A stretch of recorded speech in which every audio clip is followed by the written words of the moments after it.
we're going to be talking about P&G's campaign called Granting 500,000 Deprived People Eat Garments. The campaign was done by Procter & Gamble. I'm Andrea. I'm Rick. And I'm Salim. So a little bit about Procter & Gamble. The brand purpose is to provide branded products and services of superior quality and value that improve the lives of the world's consumers now and for generations to come. As a result, consumers will reward them with leadership sales, profit, and value creation, allowing the people, shareholders, and communities in which they live and work to prosper. Their values are integrity, leadership, ownership, passion for winning, and trust. And the principles that they follow are showing respect for all individuals, the interests of the company and the client are inseparable, strategically focusing on the work, innovation is the cornerstone of their success, value, mastery, seeking to be the best, externally focused, and mutual interdependence is their way of life. Their history was William Procter came from England and established himself as a candle maker in Cincinnati. James Gamble was an immigrant from Ireland, and he actually made soap. They met because they married sisters, and after that happened, the sisters' father, his name was Alexander Norris, suggested that they become business partners in 1837. At the time, Cincinnati was a growing marketplace for most of the nation, even though most of the nation was in financial distress. So William and James forged on even though there was some issues, and they pledged $3,596 each to start a soap and candle business together called the Procter & Gamble Company. The new business partners opened their first office in 6th and Main, 2 blocks from their current headquarters location. And this is a quote from 1936. It says, "The Procter & Gamble Company never has gone in circles, never followed footsteps, but rather has continually broken new trails, entered new fields, set new records, even raised its own high standards." So their background in Egypt, they were established in Egypt in 1986, and the factory there only produced 2 brands, Kamai and Crest, which we know, and they had a modest capital of 12 million Egyptian pounds and a workforce of only 50 people.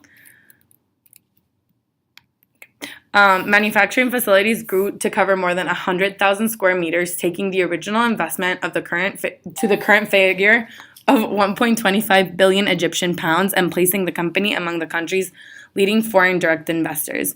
99% of the company's workforce is Egyptian today. Procter & Gamble Egypt now employs 700 qualified Egyptian men and women trained according to the most advanced methodologies worldwide, in addition to more than 8,000 people employed indirectly.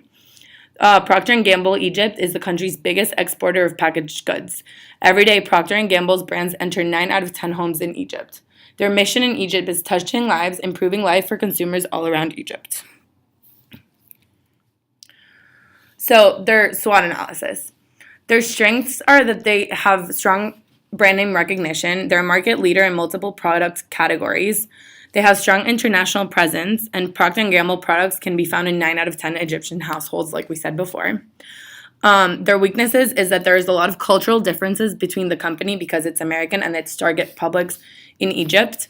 The market for their products demands regular change, and they have a very small niche markets for products because like we'll discuss before, a lot of their products only sell to women. Opportunities. Increased investment in rural areas, expanding manufacturer facilities, and the growing use of internet in the country. As for their threats, there's a lot of political regulations, lack of political stability, competition from local brands, communications, and the communications are tightly controlled by the government. So a little bit about the political system that's in place in Egypt. So this kind of requires some history and going back a little bit. So Britain declared Egypt's independence in 1923 with its first constitution establishing it as an independent Islamic state ruled by a monarch. Britain continued to manipulate Egypt's political system even though it was technically independent for its own purposes until the Egyptian Revolution in 1952, and that established the Republic of Egypt and elected its first president. The political instability persists to this day, evident by the several revolutions and several constitutions that have been in place since. We now see a president that can serve 2 4-year terms and a unicameral parliament.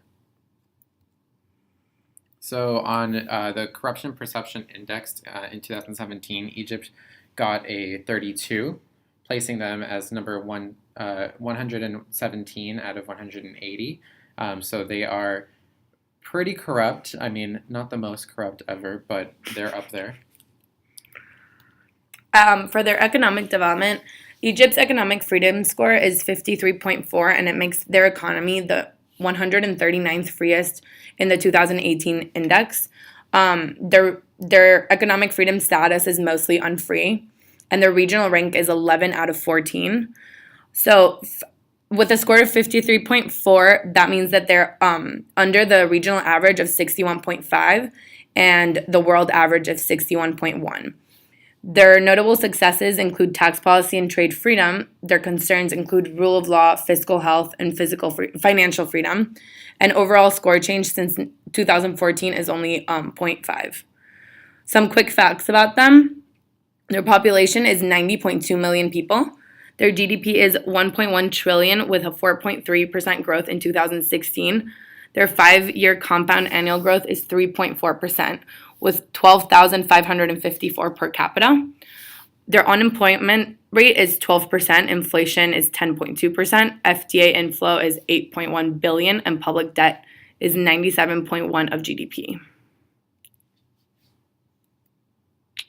So literacy rates in Egypt, for the total population, it's 73.8%.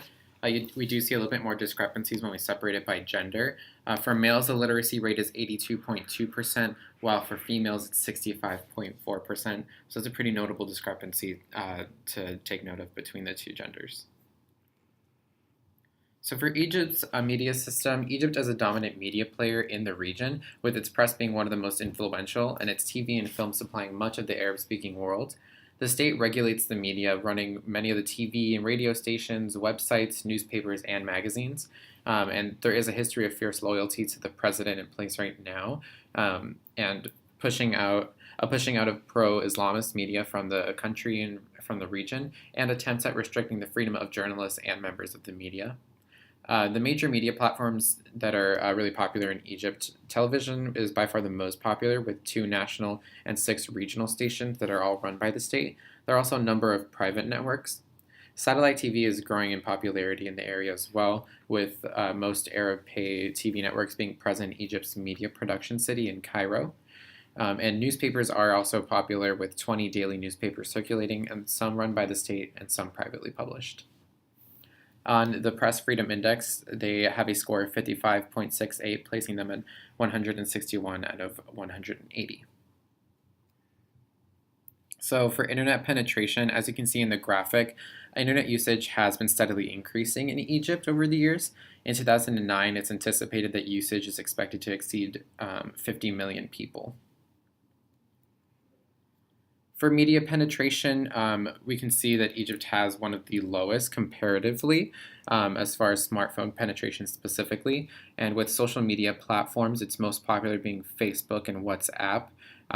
YouTube is running slowly behind the others, but really most of the other social media platforms we see popular here in the United States aren't quite as popular in Egypt. For Hofstede's cultural dimensions, we're going to go through the ones in the graphic. For power distance, Egypt scores high on the dimension with a score of 70, which means that people accept a hierarchical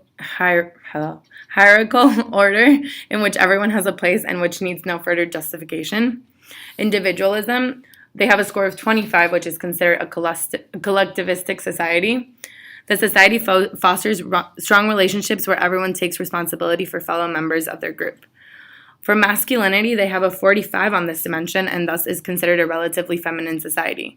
Feminine countries focus on working in order to live, managers strive for consensus, people value equality, solidarity, and quality in their working lives. For uncertainty avoidance, they have an 80, which means that they have a high preference for avoiding uncertainty. For long-term orientation, they have a very low score of 7, which indicates that the culture is very normative, and that means that they have a strong concern with establishing the absolute truth. They're normative in their thinking. Indulgence, with a very low score of 4, they show to be a very restrained country, which means that they have a tendency for cynicism and pessimism. Also, In contrast to indulgent societies, restrained societies don't put a lot of emphasis on what they do in the leisure time and control the gratification of their desires.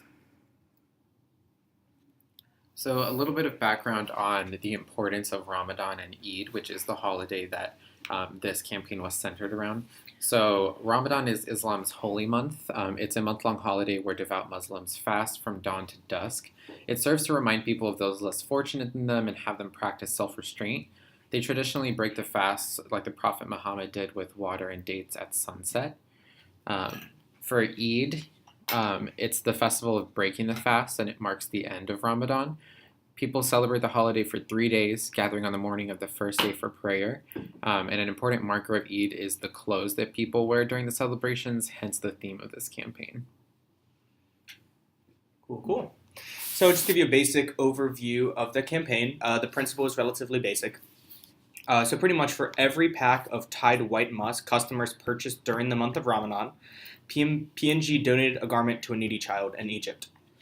This campaign was mostly centered around the capital city of Cairo, so the purchases could only be made in Cairo. So the company's goal was to, at the end of the day, donate 500,000 needy children with garments, hence where they get their campaign name, granting 500,000 deprived people eat garments. To achieve this goal, P&G partnered with Risala, which is one of the most popular non-governmental charitable organizations in Egypt.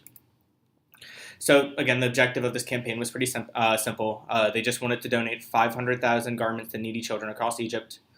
The donations were made through the charity, so the donations were given to children not just in Cairo, but other cities and rural areas as well. So let's talk a little bit about the primary and secondary publics. The primary audience was Muslim women between the ages of 16 and 60. This is the audience that P&G identified as the most likely to purchase this kind of consumer household product. A secondary audience for this campaign was charity-minded individuals. During the month of Ramadan, they really wanted to stress the importance of charity and giving back to your community. So individuals who really connected with this message were also likely to participate in the campaign. So we'll talk a little bit about the timeline. The campaign ran the entire month of Ramadan, so from August to September. So during this time, any purchase of the Tide made, one garment was donated. The culmination of the campaign concluded with Risala's Yom el-Khessa, which is a garment fair. So the garment fair took place on September 29th, the day before Eid al-Fitr, and that is pretty much where they handed out all the clothes that were donated throughout the month of Ramadan.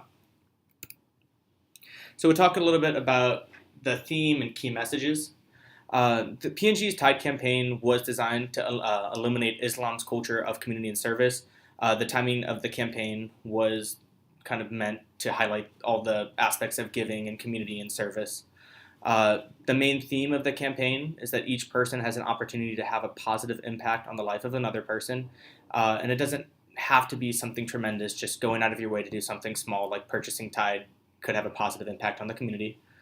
And the messaging throughout the campaign really stressed the importance of giving back and serving in meaningful ways. So about the actions and implementations, P&G Egypt partnered with Risala, which was, as we said, one of the main non-governmental organizational charities in the country.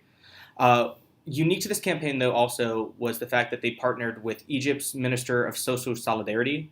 So this is one of the first times that a private industry actually partnered with the government to achieve their common goal of helping out those less fortunate.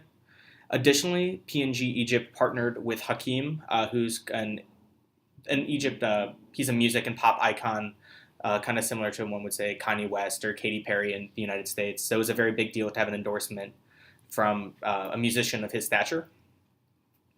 P&G throughout the month of Ramadan, they ran daily print advertisements, giving like a running total of the tally of the garments that were donated, which was very cool. They also developed in-store displays. It's hard to see, but if you look over here in this area, that's what an in-store display would look like. Also, P&G accepted, they would do clothing drives. So they accepted donated clothes and they would wash them and they would donate them to the same kind of cause as well.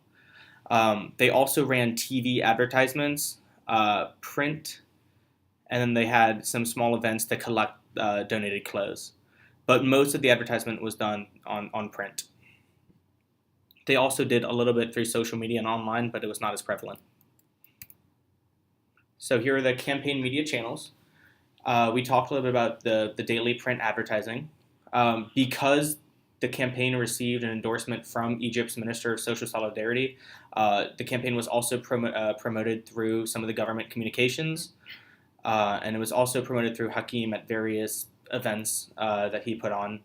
And then we talked a little bit about the in-store displays. So all of these kind of channels helped really push out the message of giving back and the importance of the holiday of Ramadan and what Tide and P&G can do to help better serve the community. So the company, a little bit about the evaluation. The company had a goal of donating $500,000. They were able to surpass their goal. They donated 640,000 garments through their Ramadan campaign.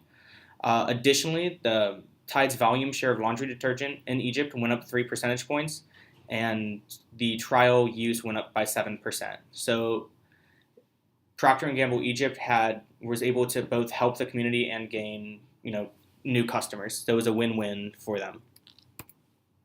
So some of the key takeaways that we can take away from this campaign was that Ramadan offers a tremendous opportunity for foreign companies to build good rapport with Muslim target audiences.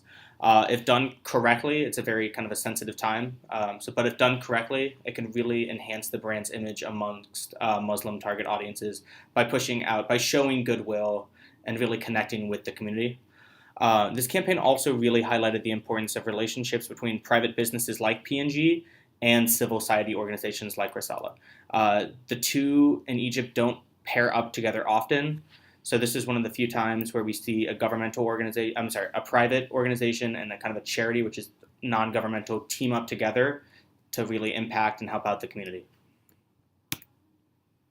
In terms of specific recommendations for the future, it would be nice to see this campaign expand a little bit to target more male audiences. As of now, what they currently didn't really reach the male audience. In our eyes, it would be good to potentially partner with a key influencer, maybe in the area of sports, just to connect with more men. It would also be nice to see this campaign expanded beyond just Cairo and include other major cities. All of the purchases had to be made in the one spot. So if they would have expanded the campaign outside of just the city, more clothes could have been donated. There wasn't a lot of social media use during this campaign. As we saw before, social media is gaining a presence in Egypt. So having a greater social media presence would have helped out the campaign long term. There weren't a lot of measurable objectives for this campaign. It was hard to find any sort of facts about it. So having better measurable objectives, better tracking. They did do the daily garment release, but having other trackings besides that would have been nice. And there's just better advertisement and documentation for international audiences. It was a very kind of locally Cairo-based campaign, but they could have expanded it. Ramadan is a holiday that's celebrated by Muslims across the world, and they could have reached a broader audience and had a better garment turnout. Even though they did surpass their goal, they could have done more. And then here are our sources. Thank you for listening to our presentation, and have a nice day.